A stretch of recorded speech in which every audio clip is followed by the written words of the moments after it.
వేసవిలో గమనించినట్లయితే, యాసంగిలో గమనించినట్లయితే మనం నీటి తడి తప్పకుండా ఇచ్చుకోవాల్సినటువంటి అవసరం ఉంటుంది. దీనికి సుమారుగా మనకి 300 నుంచి 450 మిల్లీమీటర్ల నీరు మనకి సరిపోతూ ఉంటుంది. అయితే ఒక ఎకరానికి ఇది సాగు చేసినప్పుడు మనకి కీలకమైనటువంటి దశలు ఏవైతే ఉంటాయో, ఈ పెసర మినుములో కూడా మనకి 2 కీలకమైన దశలు ఉంటాయి. ఒకటి మొగ్గ దశ, పూత దశలో ఒకటి మనకి కీలకమైన దశ అది.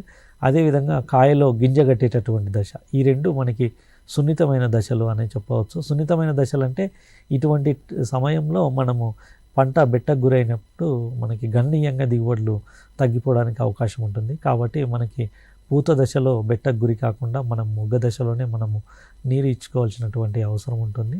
అదేవిధంగా కాయ గింజ కట్టేటప్పుడు కూడా మనము నీటి తడి ఇచ్చుకున్నట్లయితే మనకి దిగుబడులు, ఇవి సున్నితమైన దశలు అని చెప్పవచ్చు. ఇటువంటి నీటి యాజమాన్యం పాటించి మనకి దిగుబడులు ఎక్కువ పొందడానికి రైతు సోదరులకు అవకాశం ఉంటుంది.